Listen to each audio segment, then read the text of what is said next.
মেলায় ঘুরতে গিয়ে একটা মেয়ের উপরে নজর আটকে গেল। মেয়েটার দিকে হাঁ করে তাকিয়ে আছি। মেয়েটার হাসিটা যেন কলিজা ছিদ্র করে অপর প্রান্ত দিয়ে বেরিয়ে গেছে। এমন সুন্দরী ললনা এর আগে আমি কখনো দেখিনি। এক কথায় বলতে পড়ি। এমন সময় তিশান ডাক দিয়ে বলে, আরে দোস্ত, মেয়েটা তো চলে যাচ্ছে। তিশানের কথায় হুঁশ ফিরে আসলো। হ্যাঁ তাই তো, মেয়েটা তো চলে যাচ্ছে। এখন কি করা যায় বন্ধু? মেয়েটা তো কলিজায় দাগ লাগিয়ে দিয়েছে। চল একটা কাজ করি, মেয়েটার পিছু নেই। ওকে চল। আমি আর তিশান মেয়েটার পিছু নিলাম। মেয়েটা মেলায় ওর বান্ধবীদের নিয়ে ঘুরে বেড়াচ্ছে। কলিজাটা বারবার খালি মোচড় দিচ্ছে। ইচ্ছে করছে এখনই গিয়ে ভরা মজলিসে সবার সামনে প্রপোজ করি, কিন্তু না, তা করা যাবে না। এভাবে প্রায় 30 মিনিট মেয়েটার পিছু নিলাম। মেয়েটাও হয়তো কিছু টের পেয়ে গেছে। হঠাৎ দেখি মেয়েটা আমার দিকে আসছে। বন্ধু এখন কি করব? মেয়েটা তো আমার দিকে আসছে, কিন্তু তিশানের কোনো সারা শব্দ নাই। পাশে ফিরে দেখি বেটা পালিয়েছে। এখন তো বুক ধুকপুক ধুকপুক করছে। শালা কি স্বার্থপর বন্ধুরে, বিপদের সময় লেজ গুটিয়ে পালিয়েছে। মামুর বেটা, একবার সুযোগে পাই তোমাকে। স্বার্থপর বন্ধুর পরিচয় আমিও দিব। মেয়েটা একদম আমার কাছে চলে আসে আর বলল, এই ছেলে, কি সমস্যা তোমার? কোথায় কি সমস্যা? এই কথা ঘুরাচ্ছিস কেন রে তুই? সমস্যা যদি নাই থাকে তাহলে আমার পিছু কেন নিচ্ছিস? আমি চুপ করে আছি। কিরে, কথা বলছিস না কেন? এত সময় তো আমার পিছু পিছু ঠিকই ঘুরঘুর করেছিস, এখন কথা বলতে সমস্যা কোথায়? আসলে সত্যি বলতে কি, প্রথম দেখায় আপনাকে ভালো লেগে গেছে। ভালোবেসে ফেলেছি, তাই আপনার পিছু নিয়েছি। এই ছোট লোকের বাচ্চা, কি বললি তুই? বলে গালের মধ্যে ঠাস করে থাপ্পড় বসিয়ে দেয়। আমি তো পুরাই মেয়েটার কাণ্ড দেখে।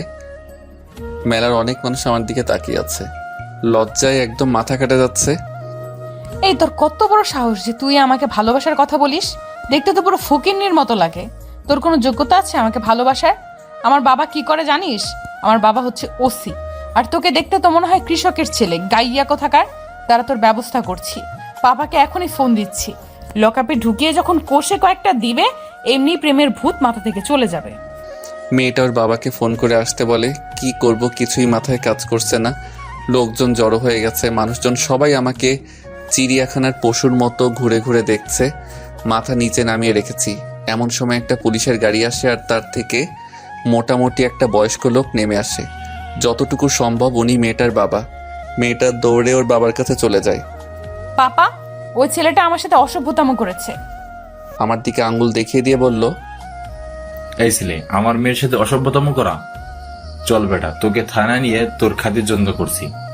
লোকটা আমার কলার ধরে টানতে টানতে গাড়ির দিকে নিয়ে যায়। স্যার আপনি প্লিজ একটাবার আমার কথাটা শুনুন। আমি কিচ্ছু করিনি, আমি জাস্ট উনার পিছু নিয়েছিলাম। প্লিজ স্যার, আমায় ছেড়ে দিন। এই ছেলে, তোর সাহস তো কম না, আমার মুখের উপর কথা বলিস? তোকে এভাবে হবে না। লাথি খাওয়া মানুষ কখনো কথায় শুধরাবে না। এই সেলিম, গাড়ি থেকে মোটা রোলারটা নিয়ে আয় তো। স্যারের কথা মতো সে মোটা রোলারটা নিয়ে এসে স্যারের হাতে দিল। স্যার সোজা লাঠিটা হাতে নিয়ে আমায় হাঁটুর মধ্যে সজোরে একটা বাড়ি মারে। আমি তো বাড়ি খেয়ে মনে হয় এখনই উপরে চলে যাব। ব্যথায় মাটিতে বসে পড়লাম। চোখ দিয়ে পানি ঝরে পড়ছে। এদিকে মানুষ চেয়ে চেয়ে হাসছে আর বলছে, না না, একদম ঠিক হয়েছে বেটার সাথে। ফ্ল্যাট কর মেয়েদের সাথে, একদম একদম উচিত শিক্ষা দেওয়া উচিত বেটাকে। চুপচাপ গাড়িতে উঠ, না হয় লোকজনের সামনে এমন উদম কেলাবো, মান সম্মান তো যাবে, প্লাস শরীরে একটা হাড়ও ঠিকঠাক জায়গায় খুঁজে পাবি না। না না স্যার প্লিজ, আমি উঠছি। আমি মাটি থেকে উঠে দাঁড়াই আর মাগো বলে চিৎকার দিয়ে আবার মাটিতে বসে যাই। ব্যথার চোটে উঠে দাঁড়াতেও পারছি না। ওসি স্যার রেগে গিয়ে আমাকে টেনে হেঁচড়ে গাড়িতে তোলে। বেটা অনেক ঢং ধরেছিস, এসব ঢং আমার সামনে ধরে কোনো কাজ হবে না। এদিকে ব্যথায় আমার কলিজা বের হয়ে যাবে মনে হচ্ছে, কিন্তু কিছুই বলতে পারছি না। আমাকে থানায় নিয়ে গিয়ে মাটিতে আছড়ে ফেলে। এই বেটাকে নিয়ে গিয়ে লকআপে ঢোকা। আমার মেয়ের সাথে অসভ্যতম করে, ওর কত বড় সাহস! ওকে মেরে ওর হাড্ডি গুড্ডি এক করে দিই। কাল সকালের আগে যেন বেটা কোনো রকম ছাড় না পায়। সকালে আমি এসে যেন দেখি বেটা আধমরা হয়ে গেছে। না হয় কিন্তু তোদের কপালে শনি আছে। স্যার আপনি টেনশন নেবেন না, ওর মাথা থেকে এইসব 2 নম্বরের চিন্তা একদম বের করে ফেলে দেব। তারপর ওসি স্যার চলে যায় আর আমাকে লকআপে ঢুকিয়ে সারা রাত মারধর করে। আমার রুহু যেন এখনই বের হয়ে যাবে। সকালবেলা ওসি স্যার আসে আর আমাকে লকআপ থেকে বের করে ওনার সামনে নিয়ে যায়। বেটা এখন কেমন লাগছে? তুই জানিস না কার মেয়ের দিকে নজর দিয়েছি। ভবিষ্যতে এসব করার আগে দেখে নিবি ওই মেয়ের বাবা আমার মতো বড় অফিসার কিনা। এবারের মতো ছেড়ে দিলাম, যা বাড়ি যা। মনে মনে হাসছি আর বলছি, হায় রে পাওয়ার, তুই সামান্য একটা থানার ওসি মাত্র, ওটা নিয়ে এত অহংকার বাপ মেয়ের। আর আমি কে সেটা যদি তুই জানতি তাহলে মাটি ছিদ্র করে সেটার নিচে ঢুকে যেতি। যাক, সমস্যা নেই, সময়ের অপেক্ষায় বসে থাকলাম। আমারও সময় আসবে, একক দশকে সব হিসাব করে নিব। কম দামি কাপড় আর নর্মাল গেট আপ নিয়ে থাকি বলে চোখে পড়ে না। থানা থেকে বের হয়ে 2 কদম যেতেই 20-25টা দামি গাড়ি আমার সামনে দাঁড় করায়, যেমন Lamborghini, Veneno, Mercedes Benz, Maybach, Ferrari, Pininfarina, Sergio, Maybach, Exelero ইত্যাদি। এই টাইপের গাড়ি সব কয়টার দরজা অটোমেটিক খুলে যায়। আমি একটাতে উঠে বসে গেলাম, তারপর সেটাতে করে বাসায় চলে যাই। সেটা এক কনস্টেবলের চোখ এড়ায়নি। সে আমার দিকে চোখ বড় বড় করে তাকিয়েছিল। সে ভাবছে যেই ছেলে সারা রাত লকআপে বন্দি থেকে বাইট খেলো, সেই ছেলে সকালবেলা এত দামি গাড়ি। কনস্টেবল যেন কোনো মতে হিসাব মিলাইতে পারতেছে না। সে গিয়ে ওসি স্যারকে সব বলে। ওসি স্যার যেন বিশ্বাসই করতে পারছে না। সে থানার সামনে সিসিটিভি ক্যামেরার ফুটেজগুলো চেক করে, তারপর সে নিজের চোখে দেখে ওসির তো হুঁশি উড়ে গেছে। তার চোখ জোড়া বড় বড় হয়ে কপালে উঠে আছে। এটা কি করে সম্ভব? যে গাড়ি আমরা কয়েক বছর মেহনত করে কিনতে পারবো কিনা তার কোনো নিশ্চয়তা নেই। আর এমন খ্যাত মার্কা ছেলের কাছে এত দামি মডেলের গাড়ি, তাও আবার বিভিন্ন ব্র্যান্ডের, যে গাড়ি শহরের কোটিপতিরাও কেনার ক্ষমতা রাখে না। আমি আমার ভাড়া বাসায় চলে এলাম। গাড়িগুলো আমায় নামিয়ে দিয়ে ওদের গন্তব্যে চলে গেল। শরীরের ব্যথায় নড়াচড়া করতে অসুবিধা হচ্ছে আমার। না রান্না করব না, বাহির থেকে কিছু নিয়ে এসে খেয়ে নিব, কিন্তু হাঁটাচলা করতে পারছি না। মনে হচ্ছে যেন পায়ের হাড়টা ভেঙে গেছে, ব্যথায় কাতর হয়ে যাচ্ছি। তাই ডক্টরের কাছে গেলাম। উনি আমার পা দেখেই বলে দিল পায়ের ভিতরের হাড় ভেঙে একটার উপর একটা উঠে গিয়েছে। উনি রাতারাতি প্লাস্টার করে দিল। পরের দিন সকালবেলা উঠে ফ্রেশ হয়ে নিলাম। সারা রাত পায়ের ব্যথায় ঘুম হয়নি, কিন্তু যত যাই হোক আমার ক্লাসে যেতে হবে, কারণ কিছুদিন পর আমার পরীক্ষা। এখন ঠিকঠাক মতো ক্লাস না করলে পরীক্ষায় আন্ডা পাবো। তাই খুঁড়িয়ে খুঁড়িয়ে ক্লাসের দিকে রওনা দিলাম। মেইন রোডে উঠে রিক্সা নিয়ে কলেজের দিকে রওনা হয়েছি। ও, আপনাদের তো বলাই হয়নি আমার পরিচয়। আমার নাম আকাশ, সে তো সবাই জানেন। মা ভাই বোন তাদের পরিচয় গল্পের সাথে থাকলে পেয়ে যাবে। আর আমি পড়ি হচ্ছে অনার্স ফার্স্ট ইয়ারে। এবার গল্পে আসা যাক। কোনোভাবে গিয়ে কলেজে পৌঁছালাম। পায়ে ব্যান্ডেজ প্লাস পরনে কোনো ভালো জামা কাপড়ও নেই। সবাই আমাকে দেখে হাসছে, কেউ কেউ তো টিটকারি করে বলছে, ওই যে দেখ, কলেজে নাম্বার 1 খ্যাতটা যাচ্ছে। কি আর করবো, লজ্জায় মাথা নামিয়ে হাঁটা দিলাম। মাথা নিচু করে হাঁটছি, হঠাৎ কারোর সাথে ধাক্কা খেয়ে মাটিতে পড়ে গেলাম। ব্যথায় মাগো বলে ষাঁড়ের মতো চেঁচিয়ে উঠলাম। ব্যথার উপরে ব্যথা পেয়েছি, রুহু যেন এখনই বের হয়ে যাবে। কিন্তু সবকিছু ফেলে কার সাথে ধাক্কা লাগলো সেটা দেখার জন্য মাথা উপরে তুলতেই দেখি কালকের মেয়েটা, যে আমার রাতের ঘুম হারাম করে দিয়েছে। মেয়েটা আমার দিকে রাগী লুক নিয়ে তাকিয়ে আছে, মনে হচ্ছে এখনই গিলে খেয়ে ফেলবে। কিন্তু আমি কি করব? আমি তো ইচ্ছে করে এমন করিনি। আমি মাটি থেকে উঠে দাঁড়ালাম। আসলে সরি, আমি ইচ্ছা করে এমন করিনি। মেয়েটা আমার গালের মধ্যে কষে একটা থাপ্পড় বসিয়ে দিল। ওই ছোট লোকের বাচ্চা, তুই আমার পিছু পিছু করতে করতে এখানে পর্যন্ত চলে এসেছিস। কালকের মারে তোর কি শিক্ষা হয়নি? পাশে থেকে একটা মেয়ে বলে উঠল, কি বলিস? আমি এই খ্যাতদের কলেজে ট্রান্সফার হয়ে এসেছি? ছি, আমার ভাবতেও তো গা শিউরে উঠছে। আমি চুপচাপ দাঁড়িয়ে আছি আর ভাবছি, পোশাক আশাকে যদি মানুষকে খ্যাত আর ছোট লোক নির্বাচন করা হয়, তাহলে তোরা আমার কাছে এর থেকে বড় খ্যাত। তোরা যেই কাপড় পরে নিজেকে মডার্ন আর বড়লোক দাবি করছিস, সেই কাপড় দিয়ে আমার ঘরের ময়লা পরিষ্কার করে থাক আর নিজেকে মহান বলে পরিচয় দিব না। আমি খ্যাত তাই আমাকে সবাই খ্যাত বলে। এই ছোট লোক, তুই এখনো যাসনি? দূর হ আমার চোখের সামনে থেকে। সবাই আমাকে দেখে হাসাহাসি করছে, কারণ নতুন একটা মেয়ে আসলো, সেই পর্যন্ত কথা শোনাতে কমতি দিল না। কলেজের সবাই তো কথা শোনাই, আর আজকে নতুন একজন আসলো, সেও কথা শুনিয়ে দিল। মন খারাপ করে ক্লাসে চলে গেলাম। ক্লাসে গিয়ে প্রথমের বেঞ্চে বসলাম, কিন্তু স্যার এসে আমায় অপমান করে উঠিয়ে দিল আর বলল, এই ছেলে, তোমায় কতদিন বলেছি এমন নোংরা জামাকাপড় পরে কলেজে আসবা না, তাও আজ পরে এসেছো, যাও শেষ বেঞ্চে গিয়ে বসো। তিশান আজ কলেজে আসেনি, তাই মন খারাপ হলেও ভালো করার মতো কেউ নেই। সবাই হাসাহাসি করছে আমাকে নিয়ে, সেটা রোজ এর একটা রুটিন। তবে সবার কথা শুনে নিজের কাছে নিজেকে খুব অপমান লাগে। আজ নিজের কিছু নেই বলে সবাই এমন খোঁটা দেয়। তবে আবার নিজেকে নিয়ে গর্ব করি, কারণ ছেঁড়া নোংরা কাপড় পরিধান করলেও সেটা নিজের টাকায় কেনা।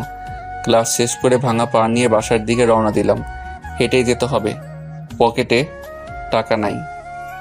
দুপুরে বাসায় গিয়ে কী খাবো সেটারও কোনো ঠিক ঠিকানা নাই। কলেজের সীমানা পার হতেই কেউ একজন এসে পায়ের উপরে হুমড়ি খেয়ে পড়লো।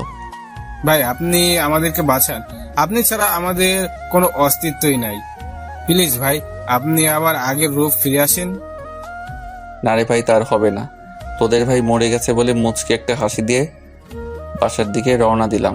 এই ভাঙা পা নিয়ে খুঁড়িয়ে খুঁড়িয়ে বাসায় এসেছি। বাসায় আসার পর পাটা যেন মাটিতে ফেলতে পারছি না, ব্যথায় জানটা মনে হয় এখনই বের হয়ে যাবে। এদিকে পকেট ফাঁকা, কিভাবে কি করব মাথায় যেন কাজ করছে না।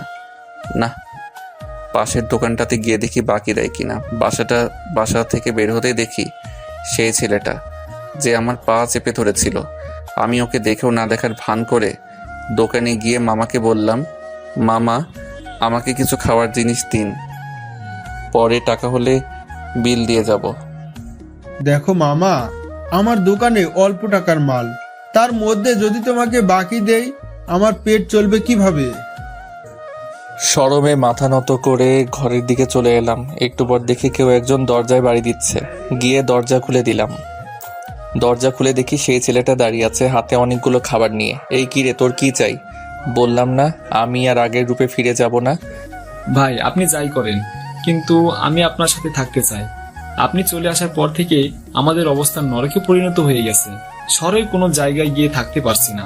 ভাই প্লিজ, আপনার পায়ে পড়ি, আমাকে আপনার সাথে রাখুন। আমার নিজেরই তো থাকার জায়গা নাই, তোমাকে কিভাবে রাখবো? ভাই, দরকার হয় আপনার ঘরের এক কোনায় পড়ে থাকবো। আপনার কোনো টাকা পয়সা লাগবে না। আপনার খাওয়া দাওয়া থেকে শুরু করে সব আমি দেখব। প্লিজ আমাকে না করিয়েন না। আচ্ছা থাকো।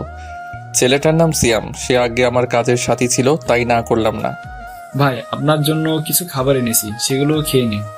আমার খুব খিদে পেয়েছে, তাই খেতে শুরু করলাম। এমন সময় পকেটে থাকা ফোনটা বেজে ওঠে। আমি ফোনটা পকেট থেকে বের করে হাতে নেই। নাম্বারটা দেখেই চোখ কপালে উঠে যায়। আল্লাহ, এ তো আম্মুর নাম্বার। ফোনটা রিসিভ করতেই আম্মু কান্নাকাটি শুরু করে দিয়েছে। বাবা, তুই কোথায় রে? কেমন আছিস তুই? আম্মু, আছি কোনো এক রাজপ্রাসাদে, আর তোমাদের দোয়ায় ভালো আছি। না বাবা প্লিজ, আর কতদিন এভাবে রাগ করে থাকবি? এবার অত্যন্ত ঘরে ফিরে আয়। না আম্মু, সেটা আর সম্ভব না। যতদিন না নিজেকে মানুষ বানাতে পারবো ততদিন আমি ঘরে ফিরে আসবো না। আর গতকাল বহুদিন পর গাড়িতে উঠলাম, ভালোই লাগলো। বাবা, তোর জন্য আমার সব সময় মন কাঁদে। তোর নাম্বারটা অনেক কষ্টে জোগাড় করেছি কথা বলবো বলে। তোর বাবাও রোজ তোর জন্য কান্না করে আর আফসোস করে যে সেদিন ওর গায়ে হাত না তুললে হয়তো সে আজ ঘরে থাকতো। বাবা, ফিরায় না ঘরে। আম্মু প্লিজ এইভাবে বলো না। তোমার ছেলে কোনোদিন মানুষই হবে না ওই রাজপ্রাসাদে থাকলে। আজ যখন পথে নেমে এসেছে দুনিয়ার বাস্তবতার সাথে মোকাবেলা করার জন্য, তখনই বুঝে আসছে দুনিয়াদারি এতটা সোজা না। নিজেকে তৈরি করার জন্য ঘর থেকে বের হয়েছি। নিজেকে মানুষের মতো মানুষ না বানিয়ে কোনোদিন ঘরে ফিরবো না। ভালো থেকো মা, বলে ফোনটা কেটে দিলাম। কারণ আর একটু কথা বললে হয়তো চোখের পানি বৃষ্টির জলে পরিণত হবে। খেয়ে দিয়ে একটু বিশ্রাম করে বিকেলবেলা সিয়ামকে সাথে নিয়ে একটু বাহির থেকে হেঁটে এসে পরে পড়তে বসি। কারণ কিছুদিন পর আমার পরীক্ষা আসতে চলেছে। এখন না পড়লে পিছিয়ে যাব। রাত 12টার দিকে পড়া শেষ করে ঘুমিয়ে পড়ি। সকালে উঠে যথাযথ সময়ে কলেজে চলে যাই। আজ সিয়াম রিক্সা ভাড়া দিয়ে দিয়েছে। ছেলেটার কথা যে কি বলবো, পাগলের মতো ভালোবাসে সে আমায়। আমার জন্য মরে যেত প্রস্তুত সে। কলেজে গিয়ে শুনি আজ নাকি ক্লাস হবে না, তাই বাহিরে একটা গাছের নিচে বসে আছি। সবাই আমাকে নিয়ে হাসি তামাশা করছে। কেউ কেউ বলছে ওই যে কলেজের পাগলটা গাছতলায় বসে আছে। অনেক মন খারাপ হয় ওদের কথা শুনলে, তবে এখন কেন জানি অভ্যাস হয়ে গেছে। আগের মতো আর গায়ে লাগে না ওদের কথাগুলো। তিশানটাও আজকে আসে নাই, একা একা ভালোও লাগছে না। উঠে চলে যাব এমন সময় পিছন থেকে কেউ একজন ডাক দিয়ে বলে, এই আকাশ, দাঁড়াও। পিছনে ফিরে দেখি আরু। মেয়েটা আমাদের সাথেই পড়ে, আমাদের ক্লাসমেট। দেখতে মাশাআল্লাহ অনেক সুন্দর, মন মানসিকতাও অনেক ভালো। সবাই আমাকে কথা শোনালেও আজ পর্যন্ত সে আমায় কখনো কথা শোনায়নি। জি, কিছু বলবেন? হ্যাঁ, বলার জন্যই তো এসেছি। জি, তাড়াতাড়ি বলুন, আমি চলে যাব। আর আমার মতো খ্যাতের সাথে আপনি কথা বলছেন, সেটা কেউ দেখলে লোকে আপনাকে কথা শোনাবে। এত তারা কিসের? হ্যাঁ, চুপচাপ যেখানে বসেছিলে সেখানেই বসো। মেয়েটা আমায় জোর করে বসালো। আচ্ছা বসলাম, এবার তো বলেন। আমাকে তোমার ফ্রেন্ড বানাবে? আমি তো পুরা থ। মেয়ে বলে কি, কোথায় ও আর কোথায় আমি? আপনি কি পাগল হয়ে গেছেন? হ্যাঁ, আপনি কোথায় আমি কোথায়? শুধু শুধু আমার সাথে মিশে নিজের নাম কেন খারাপ করতে চাচ্ছেন আপনি? সরি, আমি পারবো না। লোকে আমার জন্য আপনাকে কথা শোনাবে, এটা কখনোই আমি মেনে নিতে পারবো না। আমি খ্যাত হতে পারি, তবে মানুষকে অপমানিত করতে পারবো না। এই আকাশ, এবার কিন্তু তুমিও বেশি বাড়াবাড়ি করছো। কে কি বলবে সেটা আমার উপরে ছেড়ে দাও। আর কলেজে আমাকে নিয়ে কথা বলবে এমন কারোর বুকের পাঠা হয় নাই। হাত বাড়িয়ে রেখেছি, বন্ধু বানিয়ে নাও। আকাশের কাছে কল্পনা মনে হচ্ছে। আচ্ছা যান, আজ থেকে আমরা বন্ধু। তাহলে এখন থেকে আপনি নয়, তুমি বলবে। আচ্ছা ঠিক আছে। আরও গিয়ে 10 টাকার বাদাম কিনে নিয়ে এসেছে। দুজনে বসে বসে সেগুলো চিবোচ্ছে আর গল্প করছি। দুজনের মধ্যে বেশ ভালো একটা ভাব জমে গেছে। আকাশ লক্ষ্য করে দূর থেকে একটা লেডি গ্যাং এদিকে আসছে। সেখানে অহংকারী মেয়েটাও আছে। আকাশ নিজেকে আড়াল করে ফেলে, কারণ ওর জন্য এখন আরুকে ওরা কথা শোনাবে। আরও ওদের কাউকে দেখতে পাইনি, কারণ সে আমার উল্টো দিকে বসেছে। সে বকবক করেই যাচ্ছে। এদিকে আকাশের বুক ধুপধুপ করছে। মিম নামের একটা মেয়ে আছে, আমাদের ক্লাসে পড়ে। সে অহংকারী মেয়েটাকে বলে, হে না, ওই যে দেখ, ক্ষেতটা আজকে আবার বান্ধবীও বানিয়ে নিয়েছে। গল্পের নায়িকার নাম হেনা, সবাই তো বুঝেই গেছেন। হ্যাঁ চল, ওদের সাথে মজা নিয়ে আসি। ও তার মানে মেয়েটার নাম হেনা। কিন্তু ওর ভয়ের মাত্রাটা আরো বেড়ে গিয়েছে। এখন সবাই মিলে আমাকে অপমান করবে। হেনা আমার কাছে এসে বলল, কি রে খ্যাত, আজকে দেখছি আবার বন্ধুও পাতিয়ে নিয়েছিস। সে ওকে তোর মতো খ্যাত নাকি? বলে হাসতে শুরু করে। হেনার কথা শুনে সবাই হাসাহাসি করছে। তখনই আরু পিছন দিক থেকে ঘাড় ঘুরে তাকায়। সবাই তো অবাক। আরুকে দেখে সবার মুখের বুলি বন্ধ হয়ে গেছে, কারণ আরু এত কোটিপতি হওয়া সত্ত্বেও এমন একটা খ্যাতের সাথে বসে গল্প করছে। কোথায় আকাশ নামক খ্যাতটা আর কোথায় আরু? কেউ হিসাব মিলাতে পারছে না। তবে সবার মুখের বুলি বন্ধ হয়ে গেছে, কারণ আরুকে কেউ কিছু বলে পার পাবে না, সেটা যত বড় বাপের বেটাই হোক না কেন। তবে হেনা বলা বন্ধ করে নাই। সে আকাশের মজা উড়াচ্ছে। হেনা নতুন, তাই সে আরুকে চিনে না।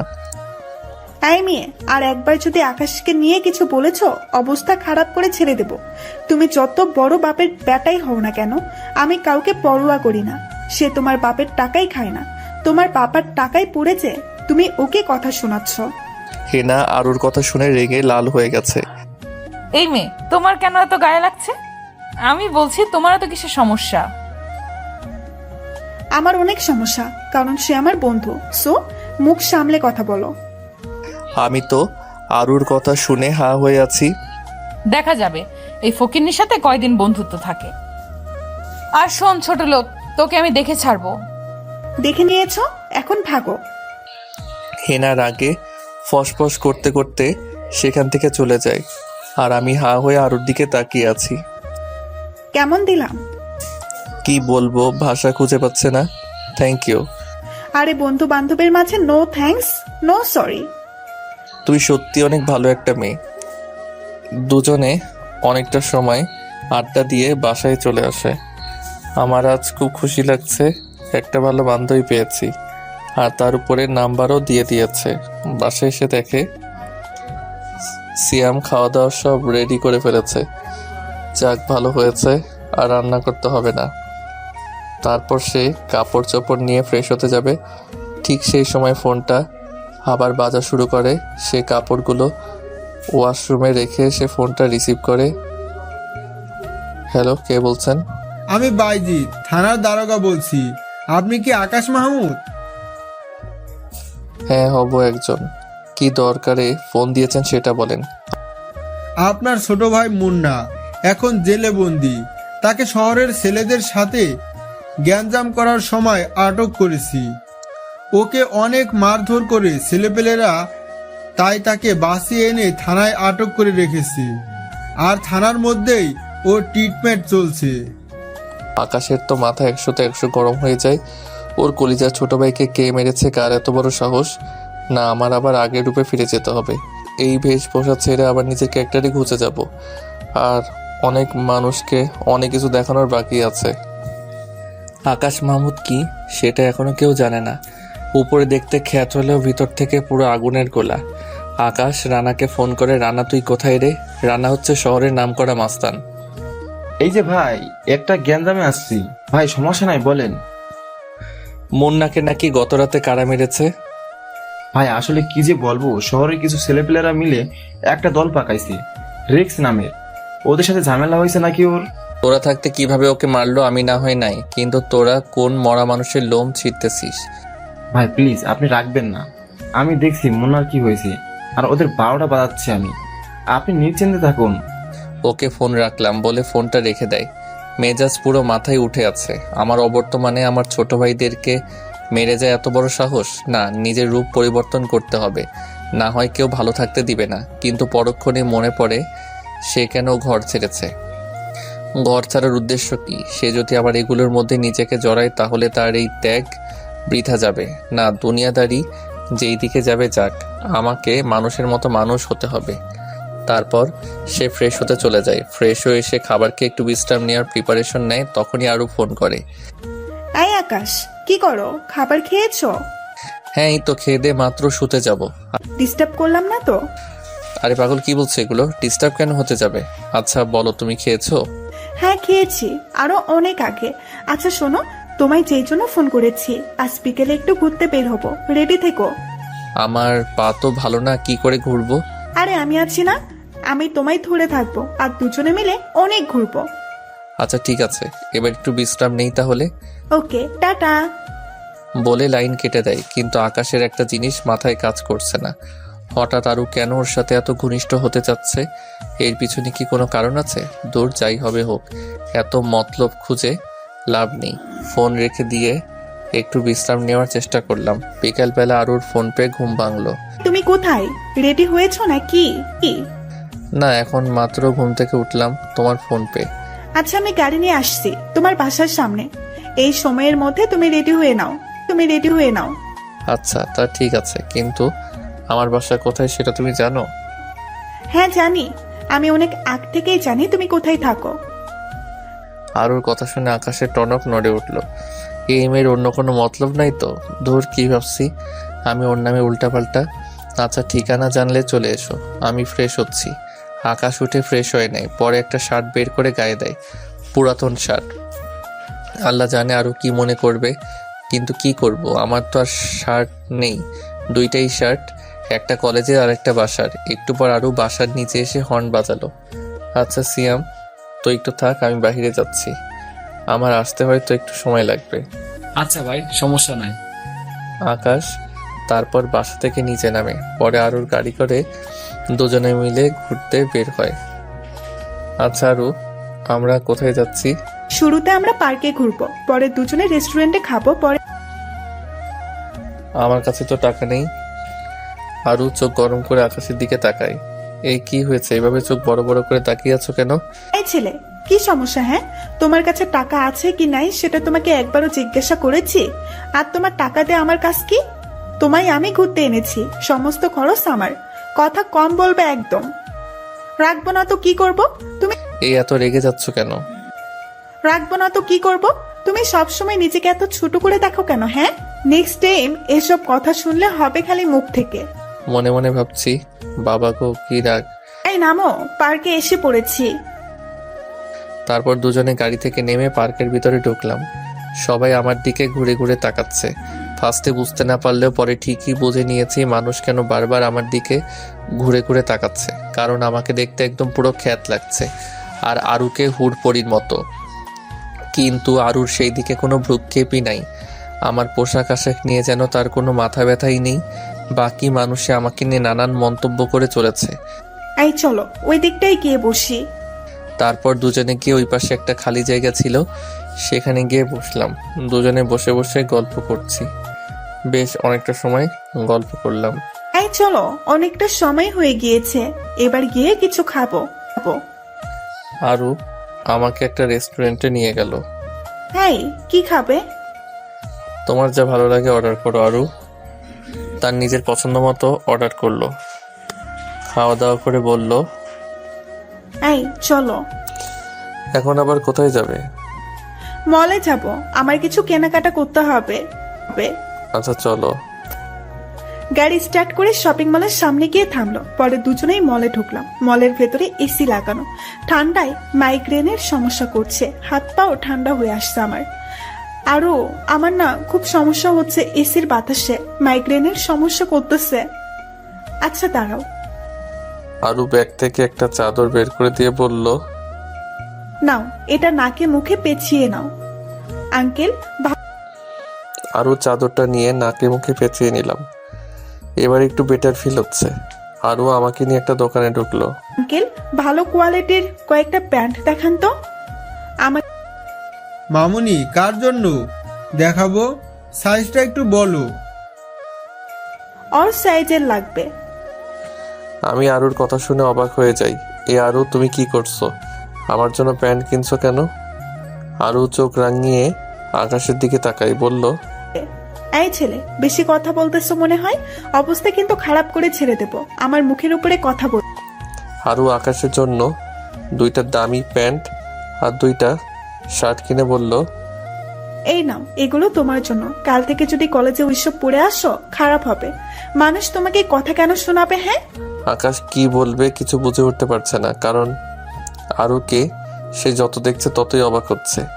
এই মেয়েটার মধ্যে কোনো দেমাগ বা হিংসা নাই, একদম সাধারণ একটা মেয়ে। গাড়ি দেখলেই বোঝা যায় বাপের অঢেল সম্পত্তি, তাও অহংকার বলতে কি সেটা তার মধ্যে নাই। আচ্ছা চলো, অনেক সময় হয়েছে, এবার বাসার দিকে যাওয়া দরকার। আই হ্যাঁ ঠিক বলেছ, অনেকটা সময় হয়েছে, এবার যাওয়া দরকার। দুজনে লিফট দিয়ে নেমে শপিং মল থেকে বের হবে। ঠিক সেই সময় কেউ একজন ইচ্ছা করে এসে আকাশের গায়ের সাথে ধাক্কা খায়। সেই ধাক্কা দিয়ে সে নিজেই মাটিতে পড়ে গেছে। আকাশ লক্ষ্য করে দেখে হেনা। আকাশ তো অবাক, হেনার সাথে অনেকগুলো মেয়ে আছে, হয়তো শপিং করতে এসেছে। দূর, যাই করুক তাতে আমার কি। হেনা তো চিৎকার চেঁচামেচি শুরু করে দিয়েছে। হেনার চেঁচামেচি শুনে মানুষজন জড়ো হয়ে গেছে। পাশে অনেকগুলো উশৃঙ্খল ছেলে পেলে দাঁড়িয়েছিল। ওরা দৌড়ে এসে বলল, এই এখানে কি হয়েছে? দেখেন না ভাইয়া, এই খ্যাত ছেলেটা আমাকে ইচ্ছে করে ধাক্কা মেরে মাটিতে ফেলে দিয়েছে। বলে কান্না জুড়ে দেয়। আকাশের তো মাথায় কাজ করতেছে না, এই মেয়ে এসব উল্টাপাল্টা কি বলতেছে। এইগুলা মেয়ে দেখলেই হুমকি খেয়ে পড়তে ইচ্ছা করে বলে আকাশকে মারতে আসে, আর তখনই আরো ওদের পথ আটকায়। এই, আপনারা না জেনে কোনো কথা বলতে আসবেন না। দোষ আকাশের না, দোষ হচ্ছে ওই মেয়ের। সে নিজের ইচ্ছায় এসে ধাক্কা খেয়েছে। ভাইয়া আপনারা বিশ্বাস করেন এই মেয়ে মিথ্যা বলছে। ওরা দুজনে মিলে প্ল্যান করে আমাকে ধাক্কা দিয়ে ফেলে দিয়েছে। ছেলেগুলো আরোকে ধাক্কা দিয়ে সরিয়ে দিয়ে আকাশের গালের মধ্যে কষে একটা থাপ্পড় লাগিয়ে দেয়। হেনা তো মনে মনে খুশি, সে ভাবছে, ব্যাটা খচ্চর, কালকে শোধ তুলে নিলাম। এই তোমার মুখ থেকে চাদরটা সরাও তো, তোমার ভিডিও করে নেটে ছেড়ে দিব। আকাশ চুপচাপ দাঁড়িয়ে আছে। তোমার একবার বলছি যে কথা কানে চায় না। ছেলেগুলো আরো কয়েকটা দিব বলে আকাশের কলার টেনে ধরে। আকাশ গলা থেকে চাদরের প্যাঁচটা খুলে মুখ থেকে চাদরটা সরায়। ছেলেটা আকাশকে দেখে ওর চোখ বড় বড় হয়ে যায়। ভয়ে ওর গা কাঁপা শুরু করে দিয়েছে। ছেলেটার সাথে বাকি যারা ছিল সবাই আকাশকে দেখে ভয়ে দৌড়ে পালিয়ে যায়। ছেলেটা আকাশের কলার ছেড়ে দিয়ে ওর পায়ের উপরে হুমড়ি খেয়ে পড়ে। ভাই আমাকে মাফ করে দেন। ছেলেটা ভয়ে আকাশের পা ধরে হাউমাউ করে কান্না করে দেয়। সবাই তো অবাক, সবাই আসলো ওকে মারতে, আর ওকে দেখে সবাই পালিয়ে গেল। বিশেষ করে হেনা তো বিশ্বাসই করতে পারছে না যারা ওকে মারতে আসলো তারাই আকাশের পায়ে ধরে মাপ চাচ্ছে। কি হচ্ছে কি এইসব? এই খ্যাত ছেলেটার পায়ে ধরে কেন মাফ চাচ্ছে ওরা? থুর, মাথায় কাজ করছে না। এদিকে ছেলেটা আকাশের পা ধরে পড়ে আছে। ভাই আপনার পায়ে ধরি, মিনতি করছি ভাই, আমার ভুল হয়ে গেছে, আমাকে মাফ করে দেন, এই পা ছেড়ে উঠে দাঁড়াও। ভাই আপনি আমায় মাফ না করলে আমি আপনার পা কখনোই ছাড়বো না। এই তোকে উঠে দাঁড়াতে বলেছি না? এদিকে আরুর মাথায় যেন কিছুই কাজ করছে না। আরু ভাবছে যেখানে সবাই ওকে অপমান করে সেখানে এই ছেলে আকাশের পায়ে ধরে মাপ চাচ্ছে। মাথা ঠিক আছে নাকি এই ছেলের আল্লাহ জানে, কিন্তু বাকি ছেলেগুলো পালিয়ে গেল কেন? একজনের মাথা খারাপ ধরে নেওয়া যায়, কিন্তু বাকি যারা ছিল ওরা কেন পালিয়ে গেল? আরুর কোনোভাবেই হিসাব মিলছে না। তাহলে আকাশের কি অন্য কোনো পরিচয় আছে যেটা আমরা জানি না? আচ্ছা, আরুর আকাশকে নিয়ে হাজারো কৌতূহল মাথায় কাজ করছে। ছেলেটা মাটি থেকে উঠে দাঁড়ায়। আজকের মতো কিছু বললাম না, সব ছেড়ে ভালো হয়ে গিয়েছি।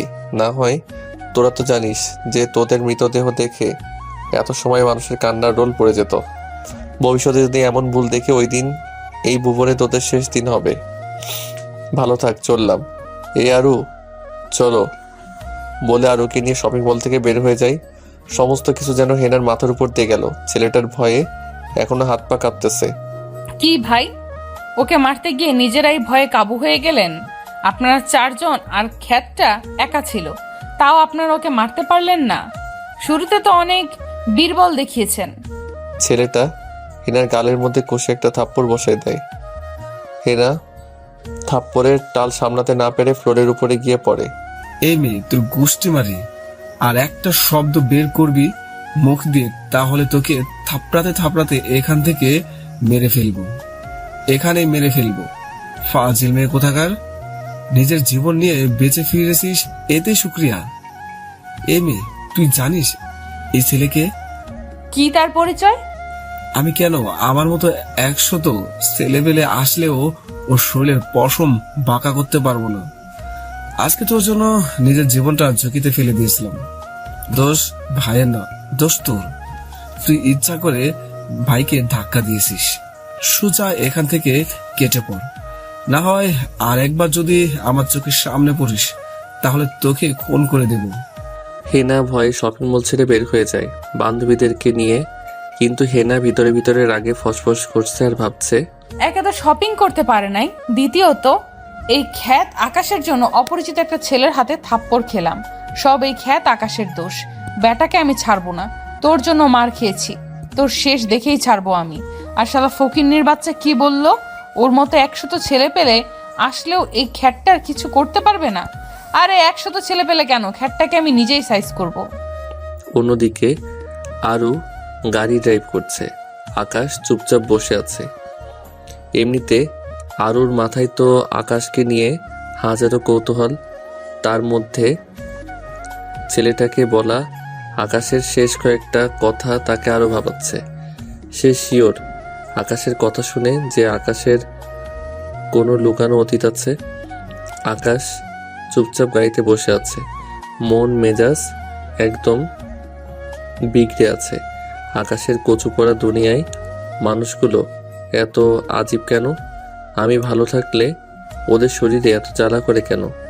যেখানেই যাই পিছনের অতীতের সাথে রিলেটিভ কোনো কর্মকাণ্ড ঘটে যায়। আকাশের গালে আঙ্গুলের ছাপ বসে আছে। আরও গাড়ি ড্রাইভ করে আকাশের বাসার সামনে এনে আকাশকে নামিয়ে দেয়। আকাশ গাড়ি থেকে নেমে, আরও সাবধানে যেও, আর কোনো সমস্যা হলে আমায় ফোন দিও। আচ্ছা তুমিও ভালো থেকো। আকাশ বাসার ভিতরে ঢুকবে, আরও পিছন থেকে আবার ডাক দেয়, এই আকাশ শোনো তো একটু। হ্যাঁ বলো। কাছে আসো। হ্যাঁ বলো। আরও ঠুস করে আকাশের গালে একটা কিস বসিয়ে দেয়। এই কি হলো এটা? ওই কি হয়েছে? আরে এত চাপ নিচ্ছ কেন? বন্ধুকে ভালোবাসে তুই একটা পাপ্পির দেওয়াই চাই। আচ্ছা গেলাম।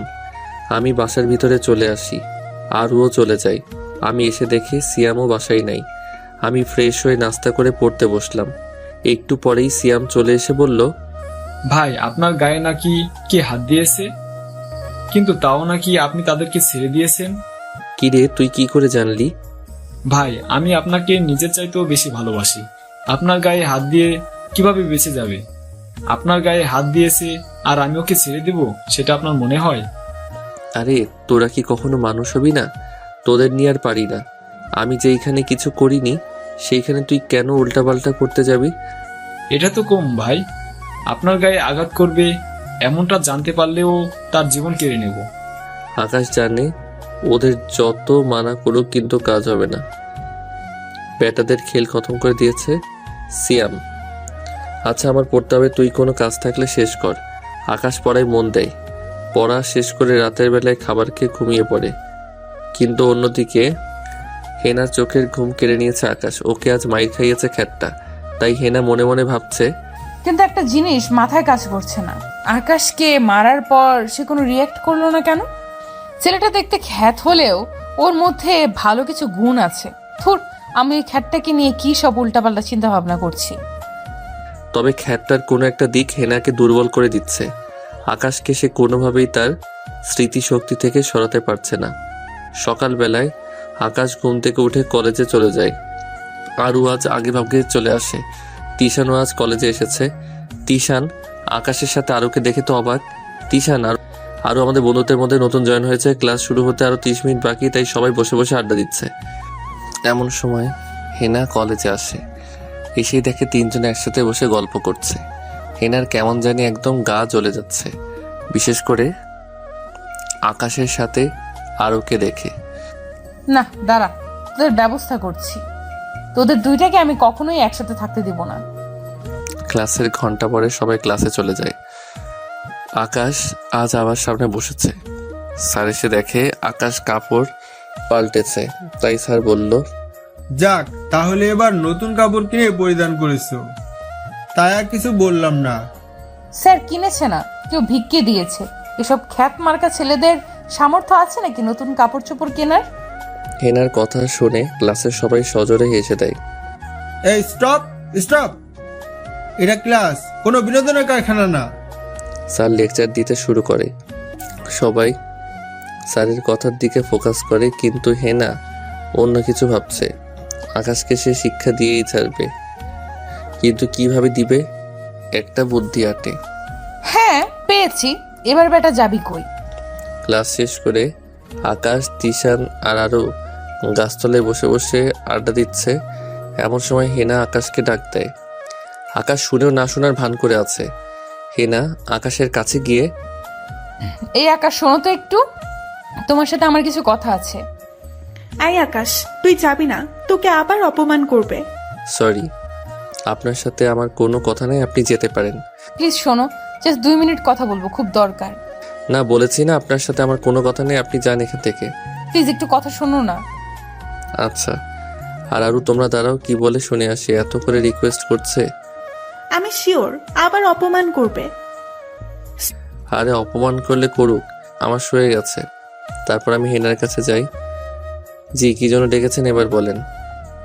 আসলে আকাশ সরি কালকের বিষয়টার জন্য, শুধু কালকের না, আগের সমস্ত খারাপ ব্যবহারের জন্য সরি।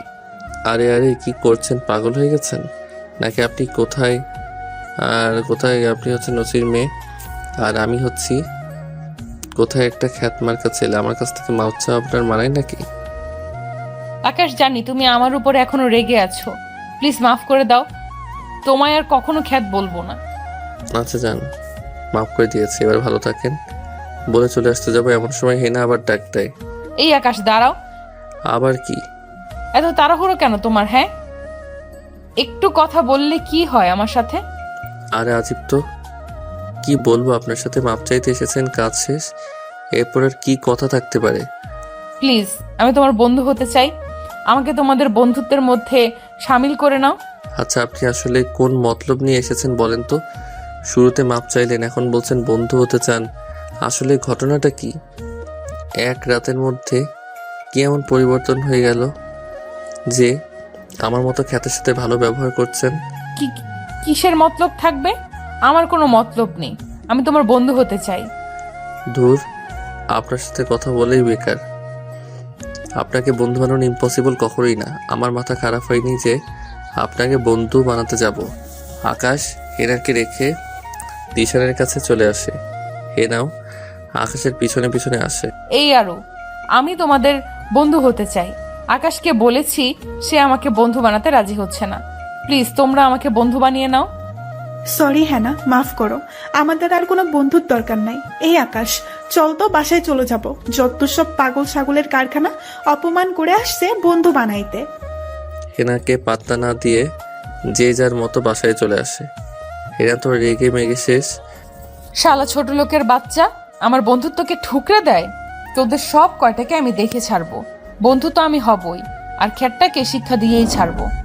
আকাশ বাসায় এসে পড়ে।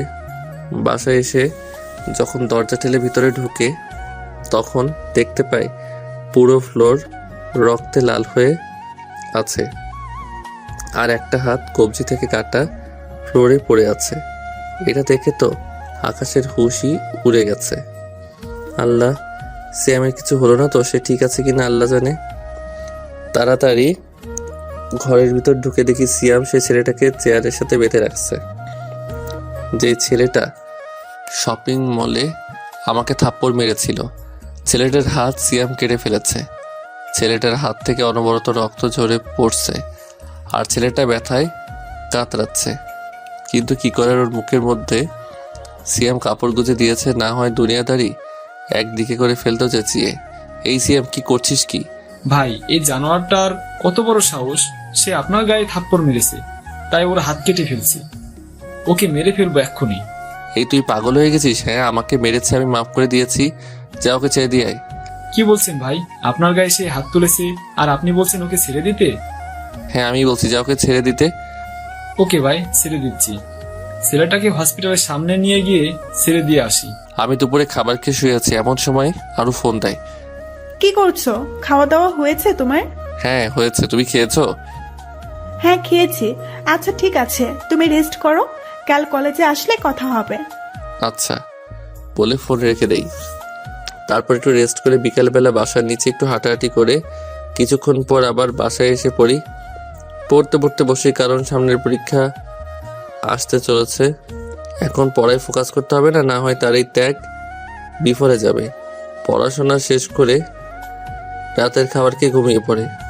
সকালবেলা ঘুম থেকে উঠে যথাযথ সময়ে কলেজে চলে যায়। গিয়ে দেখে কেউ আসে নাই।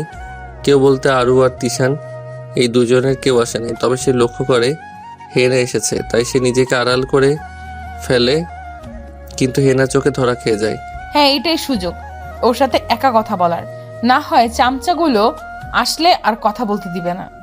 তাই সে আকাশের কাছে চলে যায়। আকাশ হেনাকে দেখে থতমত খেয়ে যায়।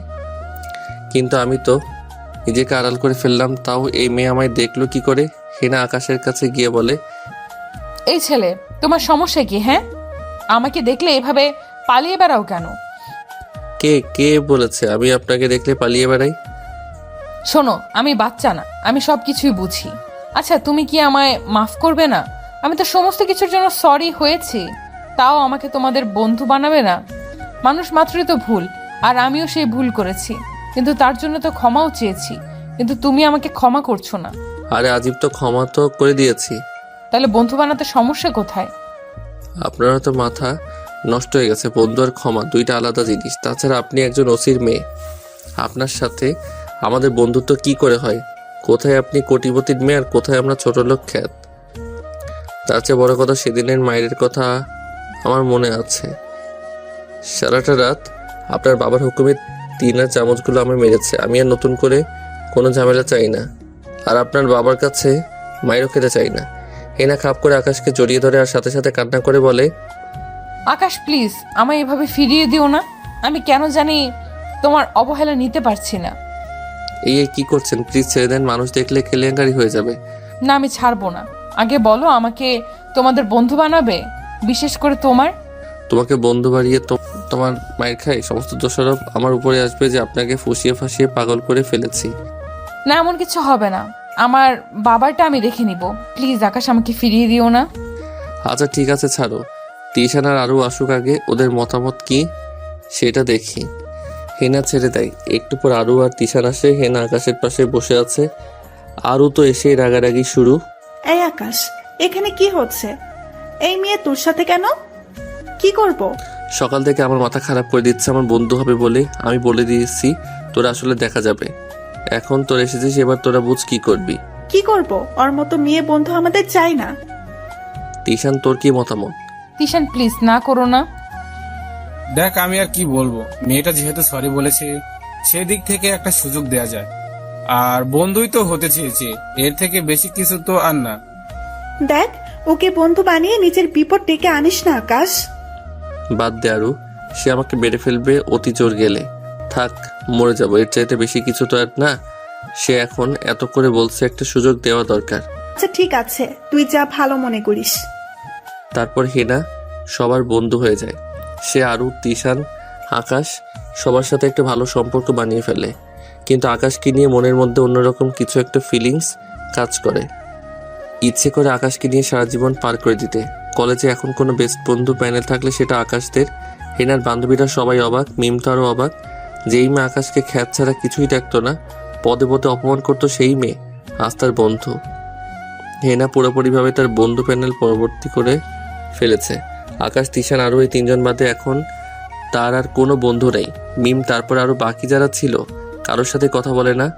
সে কেমন যেন একরকমের পাগল হয়ে যাচ্ছে আকাশের জন্য। আকাশকে তার মনের মধ্যে জায়গা দিয়ে ফেলেছে। এইভাবে দিন কাটতে থাকে। তাদের চারজনের বন্ধুত্ব আরও গভীর হয়ে যায়। তারা যাই করে চারজন একসাথে করে। আর কলেজে এখন যদি কেউ ভুল করে, আকাশকে কিছু বলেছে যে খ্যাত বা ছোট লোক এই টাইপের কিছু, তাহলে হেনা তার 12টা বাজিয়ে ছেড়ে দিবে। আকাশের মনেও হেনাকে নিয়ে কিছুটা ভালো লাগা কাজ করে। কিন্তু সমস্যা হচ্ছে, সে যদি ভালো লাগাটাকে বাস্তবে রূপ দিতে যায় তাহলে তাদের বন্ধুত্ব নষ্ট হবে, প্লাস হেনা উল্টাপাল্টা রিয়াক্ট করবে।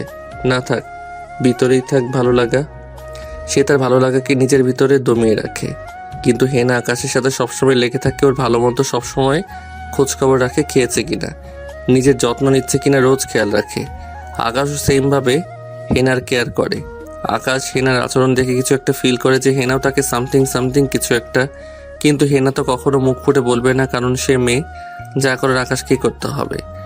তাই সে একটা ফোন দিয়ে আটে। একদিন রাতের বেলা আকাশ অন্য একটা মেয়ে ফ্রেন্ডকে দিয়ে হেনাকে ফোন করায়। এই যে, আপনি কি হেনা বলছেন? জি আমি হেনা, কিন্তু আপনি কে? আমি আকাশের গার্লফ্রেন্ড। কোন আকাশ?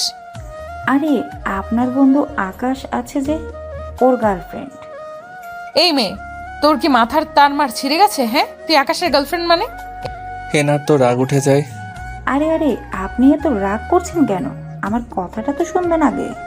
এই মেয়ে, কি শুনবো? হ্যাঁ, কি শুনবো? তুই আমাকে ফোন কেন দিয়েছিস সেটা বল। আরে, আপনি আগে একটু শান্ত হন প্লিজ। ধীরে ধীরে সব বলছি। দেখেন, আমি আজ থেকে নিয়ে বিগত 2 বছর আগে থেকে আকাশকে ভালোবাসি, কিন্তু আকাশ আমাকে ভালোবাসে না। ওকে অনেকবার প্রপোজ করেছি, কিন্তু সে রাজি হয় না। কিন্তু ইদানিং কিছুদিন ধরে দেখছি আপনার সাথে আকাশ ঘোরাফেরা করে। প্লিজ, আপনি আকাশ থেকে দূরে সরে যান। আমার আকাশকে চাই। আমি ওকে নিজের জীবন থেকেও বেশি ভালোবাসি। এই ফকিন্নির ঘরে ফকিন্নি, তুই শুধু 2 বছর কেন, তুই যদি 200 বছরও আকাশের পেছনে ঘুরিস তাও সে তোকে ভালোবাসবে না, কারণ আমি তাকে ভালোবাসতে দিব না। সে খালি আমার, আমি ওকে ভালোবাসি। তুই কোথা থেকে আসছিস ফকিন্নি? একদম মেরে জলে ভাসিয়ে দিব। ওকে, আমিও দেখে নিব সে তোমাকে কিভাবে ভালোবাসে। বলে লাইন কেটে দেয়। অন্যদিকে আকাশ তো হাসতে হাসতে শেষ। আল্লাহ, কি পাগল মেয়ে রে বাবা। না, কালকে ওকে প্রপোজ করব। আচ্ছা, থ্যাংক ইউ রে দোস্ত আমাকে সাহায্য করার জন্য। পরের দিন সে কলেজে গিয়ে হেনার খোঁজ করতে থাকে, কিন্তু হেনাকে কোথাও খুঁজে পায় না। পরে কেউ একজনকে জিজ্ঞেস করলে সে বলে হেনাকে নাকি কলেজের পাশের পার্কটাতে বসে থাকতে দেখেছে। আকাশ দৌড়ে পার্কটাতে চলে যায়। গিয়ে দেখে হেনা মন খারাপ করে বসে আছে। এই হেনা, কি হয়েছে তোমার? তোমাকে কত সময় ধরে খোঁজ করলাম কিন্তু কোথাও পেলাম না। পরে একজন থেকে জানতে পারলাম তুমি পার্কে এসে বসে আছো। কেন আমার খোঁজ কেন করতে হচ্ছে তোমার? আমার সাথে তোমার কি যে আমার খোঁজ করতে হবে? তুমি কি সত্যিই বোঝো না আমার সাথে তোমার কি? না, বুঝি না তোমার সাথে আমার কি। আরে পাগলি, তুমি আসলে একটা গাধা। তোমাকে যে আমি ভালোবাসি সেটা কি তুমি বোঝো না?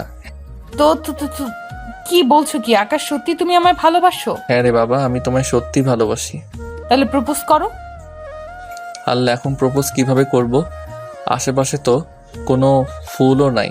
পকেটে একটা কলম ছিল, সেটা বের করে হেনাকে প্রপোজ করে বললাম, তুমি কি আমার বাবুর আম্মু হবে? হেনা আকাশের কাণ্ড দেখে তো রেগে মেগে আগুন। এই খাটাস পোলা, কলম দিয়ে কেউ জীবনে কারো প্রপোজ করে দেখেছিস? কি করব বলো, ফুল তো নাই। তাহলে আজকে করতে হবে না, কালকে ফুল নিয়ে এসে কলেজের সকলের সামনে জোর গলায় প্রপোজ করবি। কেন সকলের সামনে কেন?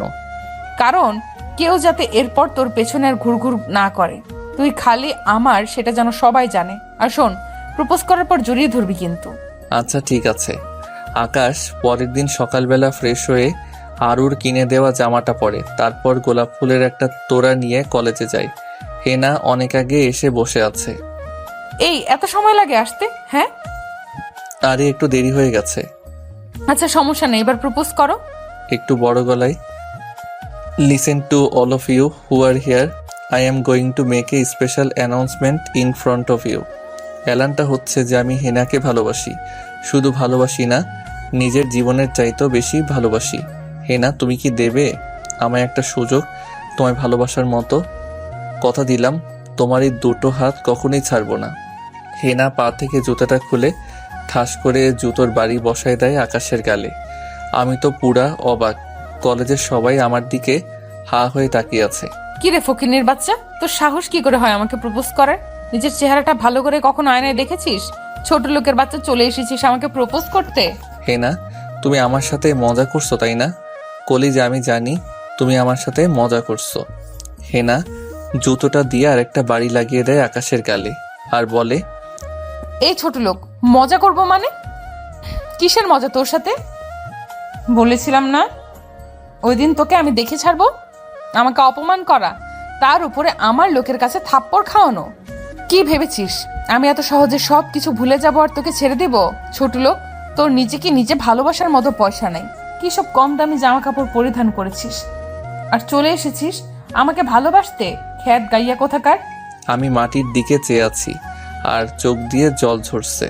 চোখের জলে যেন আশপাশের মাটি ভিজে কাদা হয়ে গেছে। আমার বিশ্বাসই হচ্ছে না যে হেনা আমার সাথে এইরূপ আচরণ করেছে। কি দোষ ছিল আমার, যা সামান্য একটু বন্ধুর থেকে কথা শুনেছে আর নিজের দোষে নিজে মার খেয়েছে? এই জন্য এত ক্ষোভ আমার উপরে। কিন্তু সে যে আমায় বিনা দোষে সারা রাত মাইর খাইয়েছে, সারা রাত নন স্টপ দুইটা মানুষ আমায় মেরেছে, সেটা কি কিছুই না? চোখের পানি যেন বৃষ্টির পানিতে পরিণত হয়ে গেছে। এই ছোট লোক শোন, তোকে একটা পরামর্শ দেই, আগে নিজেকে ঠিক কর। তোর যে স্ট্যাটাস, তোর জন্য আমরা না, তোর জন্য তো গ্রামের সকিনাই পারফেক্ট। আর শোন, আমি কে সেটা চিনে রাখবি, ফকিরনি গাইয়া কোথাকার। থাক, চললাম। হেনা আর ওর বান্ধবী যারা ছিল সবাই চলে গেল। মিমও আছে হেনার সাথে। এটা ওদের প্ল্যানিং ছিল, আমাকে এইভাবে অপমান করবে। সকলেই হাসাহাসি করছে আমাকে নিয়ে। দুই একজন তো চেঁচিয়েও বলছে, কি রে খ্যাত, আর মেয়ে খুঁজে পেলি না? শেষমেশ ওসির মেয়েকে ধরেছিস? বাহ, ভালোই তো ফোন দিয়ে এঁটেছিস ওর বাবার টাকা পয়সা হাতে নেওয়ার জন্য। শরমে মাথা ওঠাতে পারছি না, সবাই টিটকারি করছে। হঠাৎ এমন সময় কোথা থেকে জানি আরু আসে। এই, কার কি সমস্যা এবার আমাকে বল। তোদের কি খেয়ে দিয়ে কাজ নেই? হ্যাঁ, ওর যাকে মনে হয় তাকে প্রপোজ করবে। তোরা কে ওকে নিয়ে কুটুক্তি করার? কে? আরুকে দেখে সবাই চলে যায়। এই হাতারাম ছেলে, মাটি থেকে উঠে দাঁড়া। আমি এখনো মাটিতে বসে বসে কান্না করছি। এই, আর কত কাঁদবি? আরু আকাশকে মাটি থেকে ধরে উঠায় আর বলে, এই, তোকে বলেছিলাম না যে এই মেয়ের মতিগতি ভালো না? সে যে কোনো সময় তার রং পরিবর্তন করতে পারে। কিন্তু তুই কি বলেছিলি? অতি জোর গেলে মরে যাবি। কিন্তু এখন ভেবে দেখ তো, এটা মরে যাওয়া না এর চাইতেও বেশি কষ্টের। আচ্ছা হয়েছে, এবার আমার আকাশের মুখ দিয়ে একটা কথাও বের হচ্ছে না। আচ্ছা হয়েছে, এবার আমার সাথে চল। বলে আরু আকাশকে ধরে ধরে ক্যান্টিনে নিয়ে যায়। তারপর একটা ঠান্ডা পানির বোতল কিনে কিছুটা পানি আকাশের মাথায় ঢালে আর কিছুটা ওকে খেতে দেয়। আকাশ খাপ করে আরুকে ক্যান্টিনের মধ্যে জড়িয়ে ধরে। আরু তো অবাক, কিন্তু সে কিছুই বলছে না। সত্যি আমার 7 জন্মের ভাগ্য যে আমি তোর মতো একটা ফ্রেন্ড পেয়েছি। প্লিজ আমাকে কখনো ছেড়ে যাবি না তো? আরে পাগল নাকি, কি বলিস? তোদের কেন ছাড়তে যাব? শোন, সবার মতো আমি না রে, আমার বাবারও কম নাই কোনো কিছু, কিন্তু গরিব শব্দটা আমার কাছে নাই। আরে বাবার টাকায় অহংকার করে ফায়দার কি? আর অহংকার করা কি ভালো জিনিস নাকি? কিন্তু হেনা যা করলো তার জন্য তাকে পস্তাতে হবে। আমার বন্ধুকে সে কষ্ট দিয়েছে, আমি তার সাথে করা গন্ডায় হিসাব করবো। সত্যি আমি লাকি যে তোর মতো একটা ফ্রেন্ড পেয়েছি। আমার আর কাউকে চাই না। হয়েছে, এবার থাম। ক্লাস তো আজ আর করা হবে না, তুই এখানে বস, আমি নাস্তা নিয়ে আসছি। বসে বসে ভাবছে না, এবার আসল রূপ দেখাতেই হবে। মানুষের মন বলতে কিছুই নেই, কার বাবার কতটুকু আছে সেটা নিয়ে দুনিয়া চলে এখন।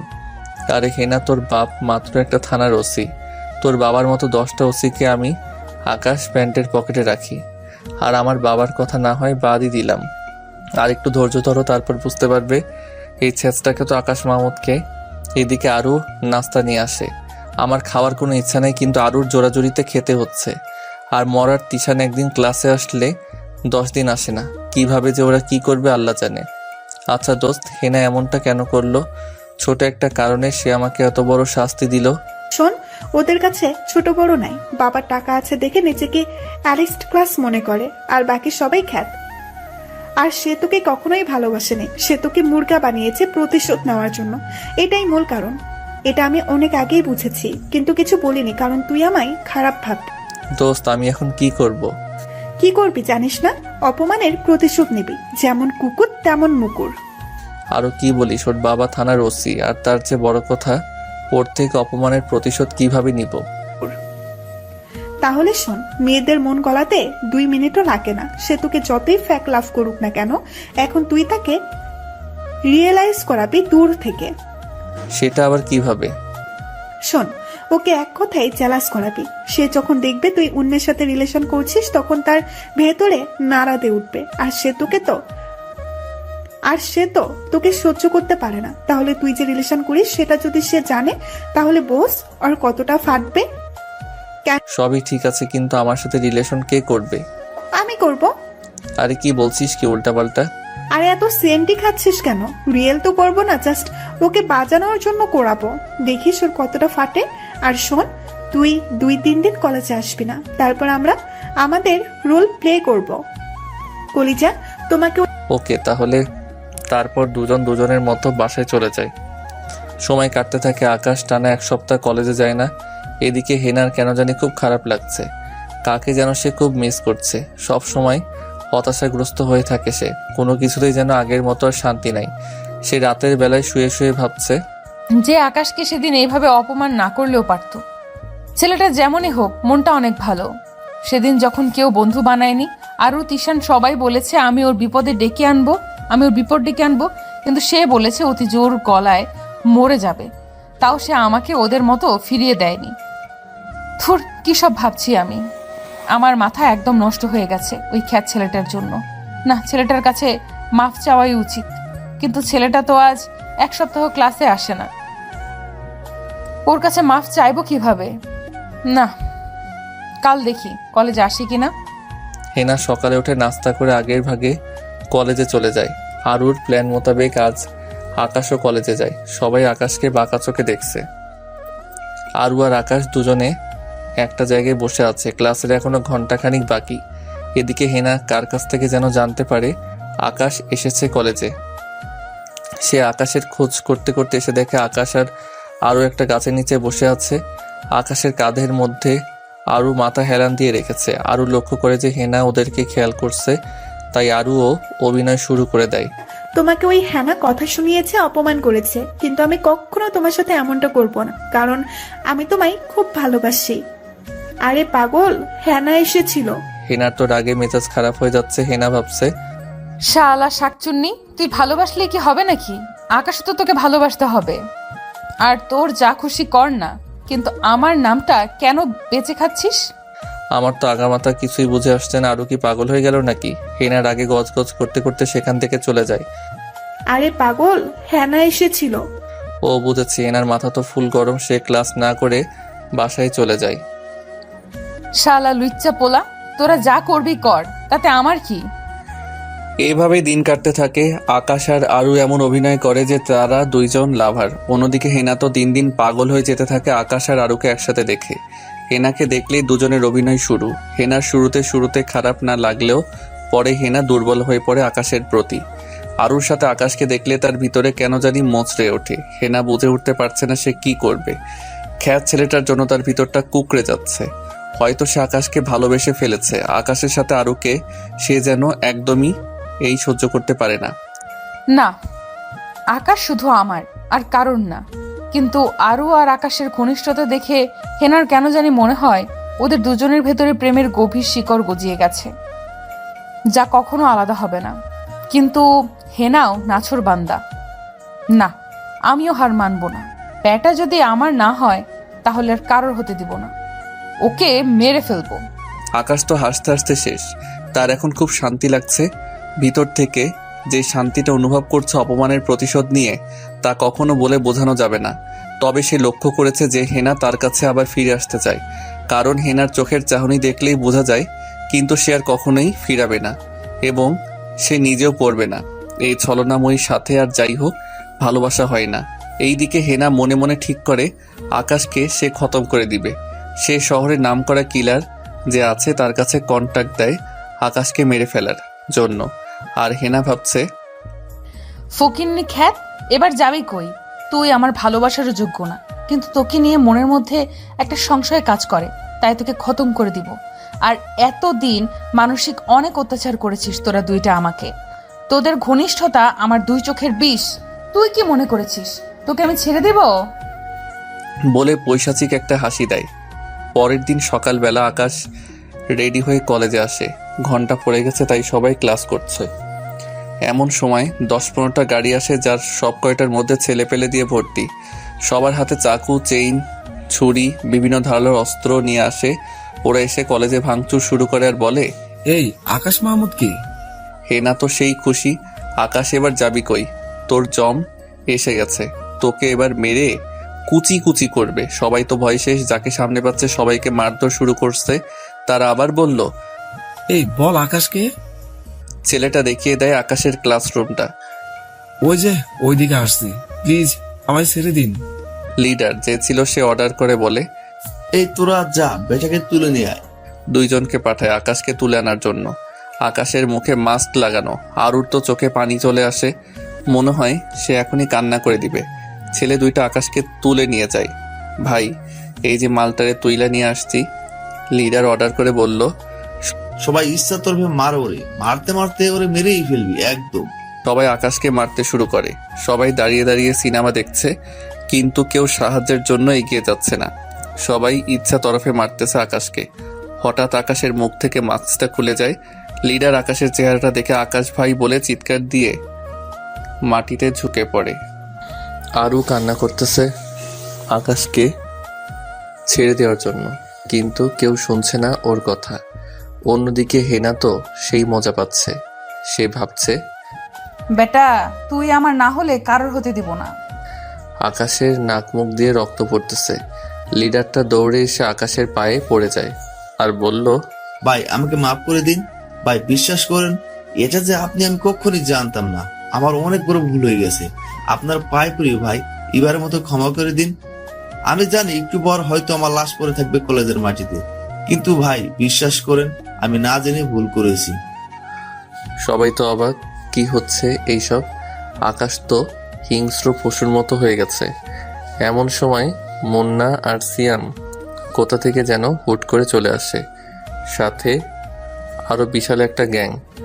আকাশ পাটা সরিয়ে নিয়ে মুন্নাকে ডাক দেয়, এই মুন্না হকিটা দে। মুন্না গাড়ি থেকে হকিটা বের করে আকাশের হাতে দেয়। আকাশ তো এলোপাতাড়ি মারতে শুরু করে।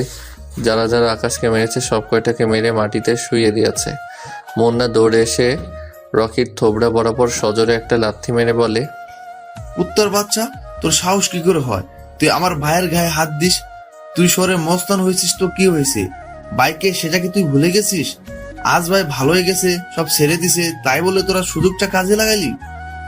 হেনার তো চোখ বড় বড় হয়ে আছে।